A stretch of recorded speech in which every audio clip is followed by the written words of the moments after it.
Hi, my name's Aaron. I am the faculty liaison at Cell Collective, and I'm back for part 3 of our webinar series. It's my job to help train faculty to integrate modeling and simulation in their courses. Before we get too far, I want to show you how to register for an account at Cell Collective. So I have navigated to cellcollective.org, and then that brings us to the landing page. I will click this red Get Started button. That brings us to learn.cellcollective.org. I have it loaded on this page over here. Up in the very upper right-hand corner, there are several icons. I am already logged in, so you'll see my name up here. But if you hover over the profile icon, it will say sign in, sign up, or language. If you have an account, you can click sign in. If you don't, click sign up. You'll be asked for your name, for the organization where you work, your email address, and to create a password. We use these profiles to store your work so that you can access them when you come back, and the same way for students. So I'm signed in. Today's webinar is going to walk you through the model building and simulation lessons on the Lac Operon. Just like we do with students, we're going to start with model building. So on the dashboard, I will scroll down. These are all the lessons that we have available. You can peruse them at your leisure. But today we're going to start with this one, modeling how glucose and lactose impact Lac Operon regulation. So I'll just click on the title. That brings us to the landing page. We are building out overviews and learning objectives for all of our lessons. So you will see those here. To get started, we're going to push this big red Start Lesson button. When you are signed in, clicking that button copies of the model to your profile, and then you can save your progress so that if you leave and want to come back, you can do that. Once you click it, it says Restart Lesson. We're going to leave that alone and click this Start Here tab next to the Overview tab. And this is how the lesson starts. So the goal of this model is to demonstrate the behavior of Lac Operon, a component in the model we're about to build, in response to two environmental stimuli, glucose and lactose. Those are both components in the model as well. The instructions guide students through the model building process by supplying information about the regulatory mechanisms and how those are represented in a computational model. Importantly here, E. coli preferentially uses glucose as a carbon source, but will use lactose when no glucose is present. So we need to add a few components to our model. Up in the upper left-hand corner, I'm going to double click to add a component, and I'll call this one glucose. Push enter, and we have built our first component. Over in the upper right-hand corner, I'll double click again, and I'm going to add lactose. Now that we have these components, we need to change them to external rather than internal. What that means is these are not regulated by the model itself. We will set their activity levels. So to change these from internal to external, you'll notice that this one is gray and lactose is blue. I just created that, so I'll click away from lactose and now they're both gray. That means they're internal components. To change them to external, I will hold down the Shift key and then I will click glucose and hold down Shift and click lactose. They turn from gray to orange, and that means they are now external components. You'll see the value of that when we run our simulations a little bit later. Now I'm going to go File, Save to save my work, and we can advance to page 2. On this page, we're going to build the glucose pathway. At the beginning, there's some information about the glucose pathway that will influence how we build our model down the road. So in the presence of glucose, the enzyme adenylate catalase is inhibited, and cyclic AMP, the co-activator of the Lac Operon, will not be produced. CAMP determines whether CRP is bound to the Lac Operon. So we need to add a few components to our model. I'm going to double click and add CAMP, and I will double click again to add CAMP CRP complex. This. Now we need to determine how to make connections between these components. So when I read this background, it says in the presence of glucose, CAMP will not be produced. Here. In the presence of glucose, CAMP will not be produced. That means that there is a negative regulator that needs to be built between glucose and CAMP. So what I'm going to do is click on glucose and drag that arrow to CAMP, and that builds a positive regulator. To make that negative, I'm going to hold Shift and click, and that turns it red, which indicates a negative regulator. So the toggle between positive and negative is the same as the toggle between internal and external components.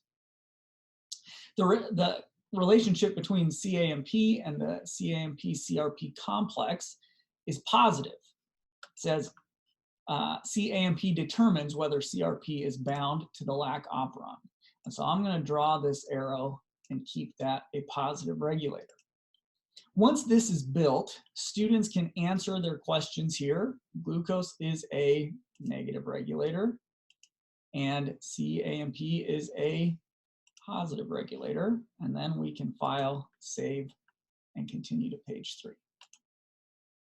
Here we're going to do something very similar.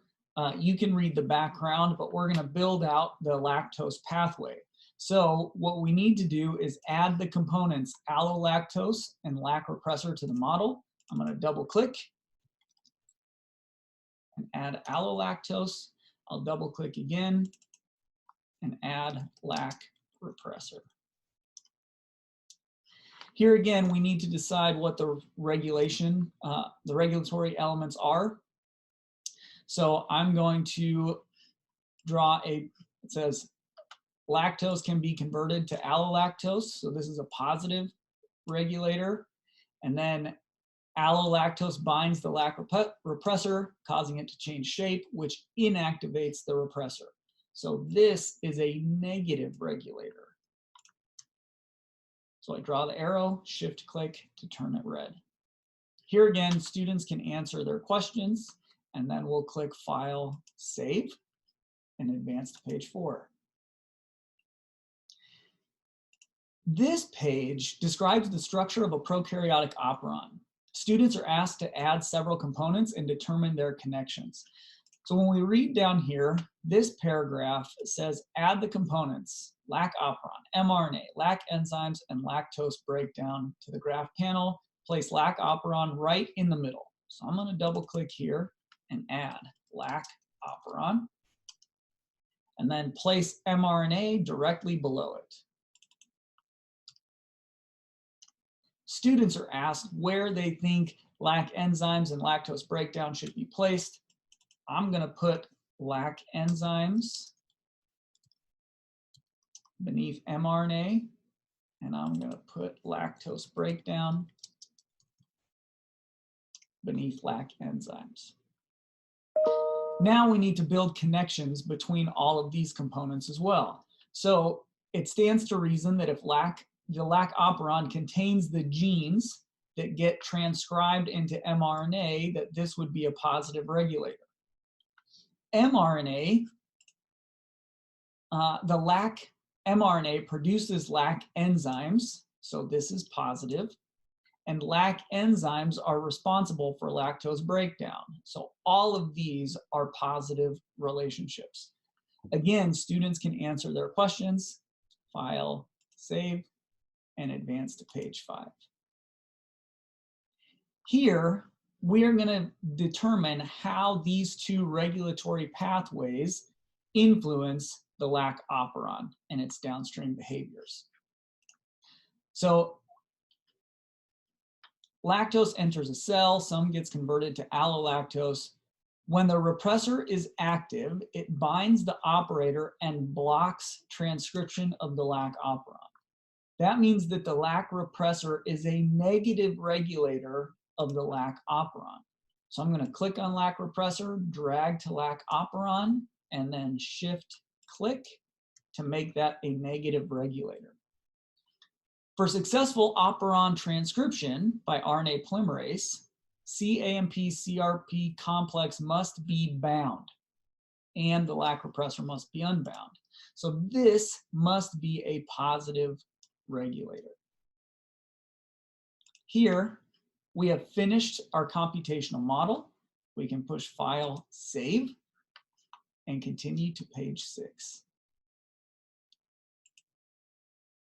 Pages 6 and 7 pose several conditions to students.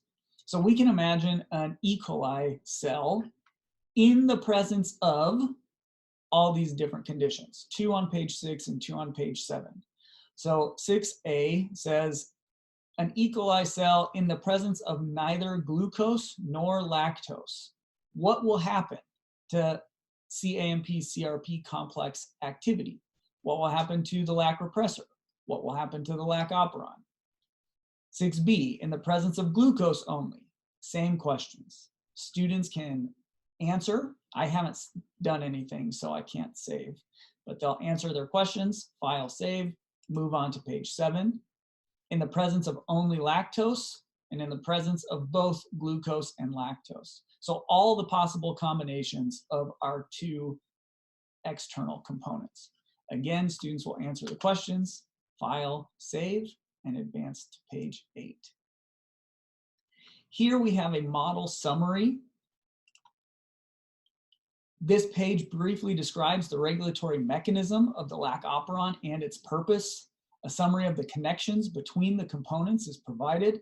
Students are able to compare their model to an accurate model as well. So on the top here is the model that I built, and on the bottom here is an accurate model of the Lac operon. Ideally, this lesson will familiarize students with the model. Now we will move to model behavior, or what we call the simulation lesson. So to go there, we'll save before we leave, and then we click on the cell collective icon in the upper left-hand corner. If you go to My Learning, we can click back on public modules, and we're going to scroll down until we find this one. Validate the construction of a Lac operon model by simulating the system's behavior. So I'll click on this. Just like before, we want to make our own copy, so we'll click Start Lesson, and then the Start Here tab at the top. The first step in validating a computational model is to identify how the system is expected to behave. Using the model on the right, predict how the model should behave for the following conditions. Students here are going to answer questions very similar to the end of the lesson in model building. This sets the stage for the simulations that we will do on in the next several activities. So students can answer these questions, File, Save, and then activity 1.2. This page sets the conditions for our simulation. So the first thing we want to do is make sure the sliding window here is set to 100. Yours might start at 1 or it might start at 50. You can slide this slider around, but what I find is easiest is to hover over this number, double click, and then just type 100, and that will set it right to 100. We're going to click on glucose, lactose, and Lac mRNA in the activity network. This indicates that we want to see those activities represented on the simulation graph in the lower right-hand corner when we start the simulation. We're going to leave glucose and lactose at 0%. That means there's no glucose and there's no lactose. And then we're going to click play in the simulation control panel right here in the middle. Notice that glucose is 0, Lac mRNA is 0, and lactose is also 0. If there is no glucose and there is no lactose, do we expect Lac mRNA to be expressed? The answer should be no. There are no questions here, so there's nothing to save. So we're going to leave these as is and click activity 1.3. Now we will start running our experiments. The first one is no glucose and no lactose. So again, we've set glucose and lactose to 0. Glucose, lactose, and lac mRNA are all selected. So we will, and sliding windows at 100. So we can just push play, and we're going to see the exact same thing that we saw in activity 1.2, but now there are questions that students can respond to. For experiment 2, glucose only, we need to push stop to clear the graph. Now we'll adjust glucose to 100%. You can click here and type 100, or you can just drag this slider all the way to the right. The rest of the conditions can stay the same, so we will just push play. Now, as you see the graph populate, glucose is present. We also notice up here in the activity network that the glucose component is green, which means it is active. Lactose is still red, and mRNA is still red. They are both at 0 on the graph. If glucose is present and lactose is absent, would we expect production of lac mRNA? The answer is no.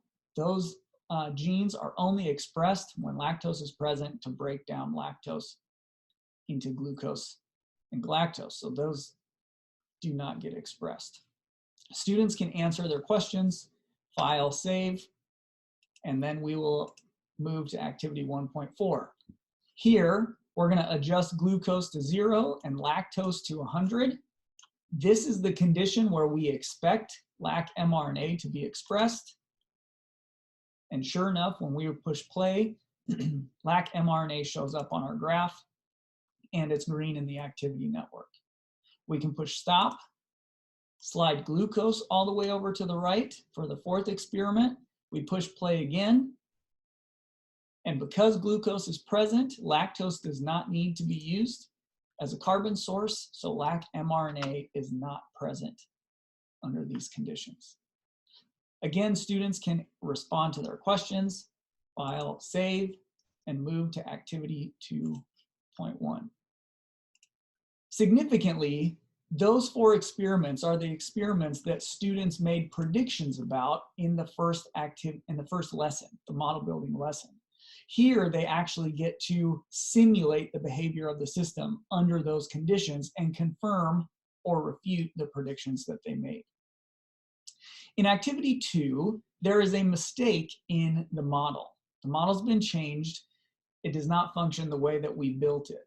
So if you look over here at the activity network, you can see the model. Many of you will notice, given we just built this model, that there should be a red arrow or a negative regulator between glucose and cyclic AMP, but right now it is green. That is a visual representation of the incorrect regulator in this model. We can also run simulations to verify that this model does not behave the way that we expect it to behave. So students are asked to simulate the model's behavior and answer the questions below. They can answer those questions, file, save, and advance to activity 2.2. Here, another error has been introduced to the model. A different error has been introduced, but there is no activity network to observe that error. So in this case, students are forced to interpret their simulation data to decide what the issue in the model is. So which components do you choose to visualize in the internal components panel? Well, lac mRNA is what we've been looking at. We can also visualize glucose and lactose, ensure that our sliding window is 100. When these are both 0, we can push play to get a result. Do we expect lac mRNA to be expressed in the absence of both glucose and lactose? Students can decide. They can run all the other simulations that they had run in the first activity and answer these questions. File, save, and advance to activity 3.1. Here in activity 3, we're adding mutations to the model. Students are asked to predict the impact of the mutation on the transcription of Lac mRNA, or what we might call model behavior.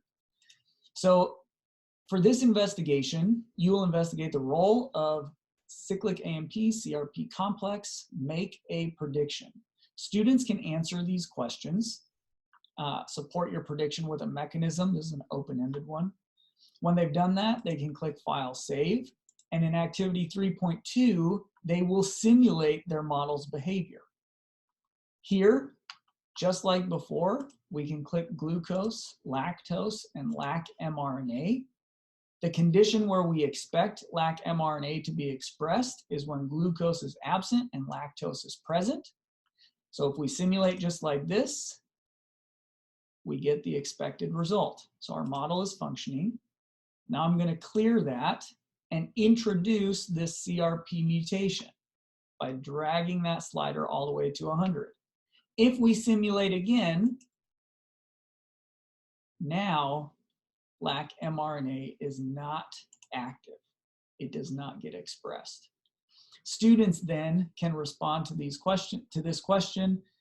They're asked to address all of these components in their answer. File, save, activity 3.3. For this investigation, you'll be looking into the LAC-Z gene. The LAC-Z gene is part of the Lac Operon and codes for an enzyme that breaks down lactose into glucose and galactose. Here, the mutation is in the Lac mRNA. So when we run this simulation, what I want to see is glucose, lactose, and lactose breakdown. If we have mutated the mRNA that leads to the production of the enzyme, will we still get lactose breakdown? Here, I'm going to set lactose to 100 and the mutation at 0. The colors have changed on this one, but the figure is the same. Lactose breakdown is occurring when lactose is present and glucose is absent. We'll stop this, drag the mutation to 100, and press play. Notably, students are not instructed exactly how to run this simulation. Given their experience in model building and the first two activities, the hope is that they will understand what conditions they should set to test the effect of this LAC-Z gene. When the enzyme is not functional, a mutation that causes an enzyme to be not functional should also cause lactose breakdown to stop. Once they run these simulations, they can respond to these questions, save their work, and that ends the lesson. While I moved through the details of these lessons fairly quickly, students often have to think about what the model is doing, what the graph means, what the activity network means, before they are able to answer the questions that have been posed. The Lac Operon and gene regulation in general can be a challenging concept for students. These lessons are designed to engage students in thinking about the behavior of the system by building the model, making predictions, and testing those predictions. We post some questions we think are helpful, but you can imagine that the possibilities for inquiry are endless. Here at UNL, we use these lessons in a large enrollment introductory course for majors. We have prepared a set of slides to use to train our TAs. I will make those available along with a recording of this webinar on our Cell Collective Cubes Hub page. If you have questions, please feel free to email me. Thank you for joining me today. I'm happy to take any questions that you have.